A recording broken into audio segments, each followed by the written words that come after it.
Hi guys, welcome back to my XPS guide. Now I'm gonna review the best breaker probably on this game at this point, Rikku from Final Fantasy X-2. Okay, so if you take a look on her stats, I must say it is good as an attacker. Okay, she gets 100% true dual wield, 160% attack boost, so pretty nice for an attacker, but I must say it's probably not the good thing for her. Why? Because if you take a look on her passives, she doesn't get faster LBV rate or other fatal damage protection, something like that, okay? Sure, she's able to become nice attacker, but I prefer her to become support chainer and breaker. So I think she should get defensive stats and faster LBV rate. So in terms of stats, I don't like it that much. But if you make her into attacker, I must say it is pretty decent, and her survivability is not that bad because, like you can see, she still get 70% health, 50% defense and spirit, which is better than Adventurer Log and Mastermind Son. Okay, so yes, pretty all-round stats, not bad but not that special. Okay, so enough about stats. Now let's take a look on her abilities, which make her really great. So, like you know that Rikku is a breaker, but other than breaking, she also able to chain.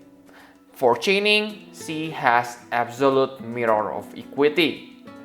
This move was the meta, and yes, it will be used frequently too on the future characters, Odin Regen, Ashura X-2, and many other characters. But the main problem for Rikku is she doesn't have triple cast. That means if she is the only chaining partner for your main attacker, she will bottleneck your attackers, because most attackers in the future, Odin Regen, Ashura X-2, they gonna be triple caster. That means their last absolute mirror of equity not gonna be chained. That makes Rikku not ideal for support chainer role. So I think Rikku is a breaker and side support, okay, because her breaks capabilities are really good. So she can break 75% attack magic and defense spirit for 4 turns. It is AoE breaks. So really guys, if you compare her to Machina, then you may say, what, my Machina also able to break 75% and I can spam his attack and magic break every turn. Yes, that's correct, but remember, Machina break is single target. So if you fight multiple targets, Machina is not usable. Okay, and yes, for Machina you need to spam that almost every turn, but for Rikku you have time to do other things, and she also able to give your party 200% faster LBV rate, which is quite decent. Okay, it is, yes, I know there are some characters who are able to give you 300%, but 200% are still perfectly decent on today's standard. She also able to fill LB gauge to anyone on your party, everyone I mean, okay, 4 to 6 LB, or if you use her cooldown, you can fill up to 15 LB crystals to all. So very amazing. But maybe the biggest asset is for granting everyone 1 physical evasion. You can spam this every turn, okay, and if you make her into support chainer, then you don't need to worry, because this skill, the AoE evasion, is 1 with that offensive, so it is a side effect. So you don't need to waste a turn to use this, okay? You attack and giving buff at the same time, which is amazing. And you also able to give your party 50% health and MP, which is, wow, very useful. Okay, so the cooldown is 6 turns, which is quite long, but I think if your attackers have good MP regen, I think yes, you probably only need that MP refill every 5 to 6 turns, which is the cooldown of this buff. Okay, so pretty darn good. She's also able to imbue Thunder Element to everyone, but I think this one is not that great because she cannot imperil that Thunder resist. Okay, and this cooldown ability side effect is buff your party 100% Thunder resist. Most enemies who use Thunder attack probably resist against Thunder, so that makes this combination kind of bad. So let's say you need that 100% Thunder resist buff, but I believe that 90% situation that enemy is gonna resist against Thunder. That make you unable to use these abilities, okay, unless you are using Mage, because Mage not affected by that Thunder Elemental imbue. And the best part about Rikku is she able to break 80% all stats. Wow, that's pretty new. Not pretty new actually.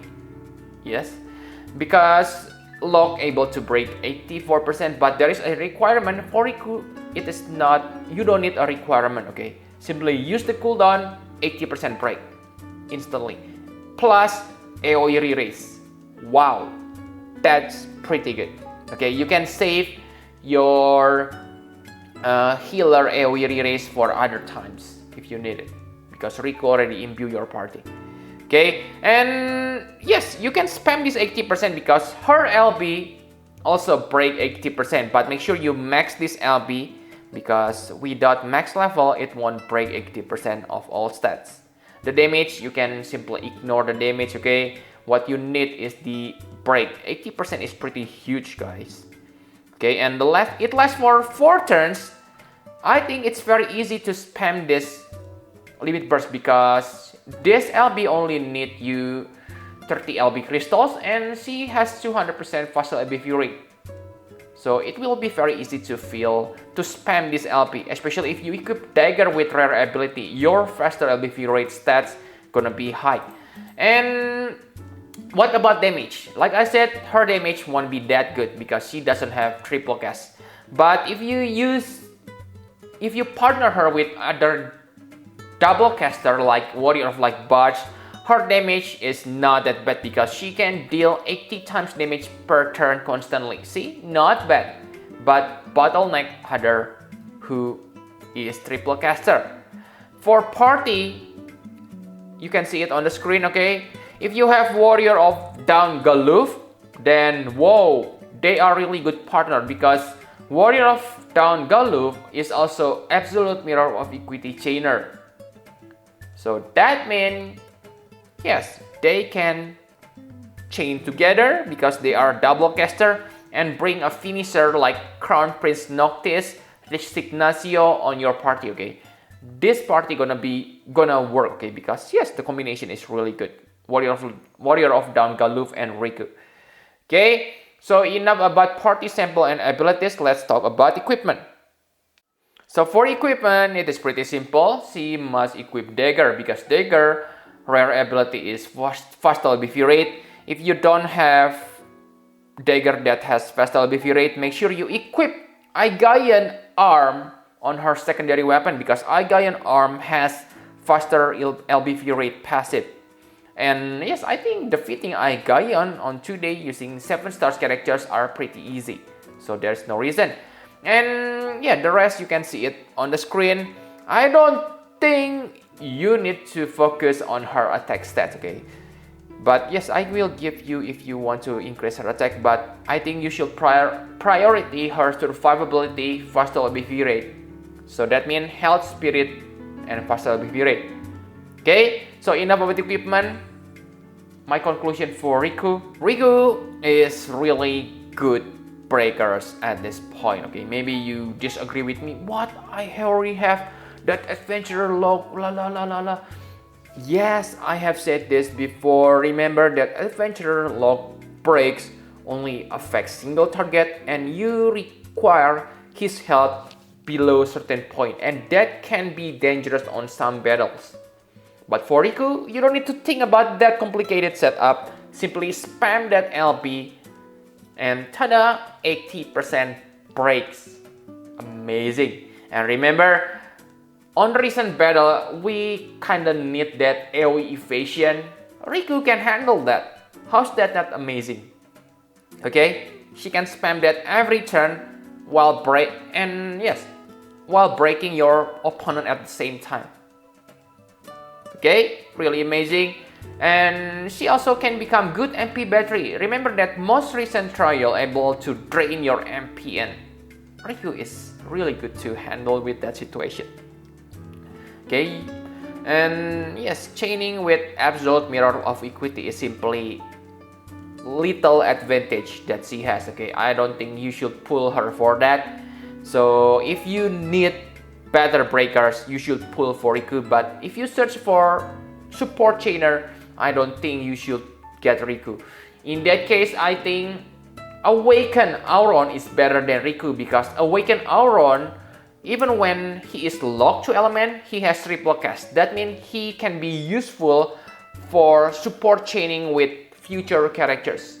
I think Rikku is more like Krilla steroid version.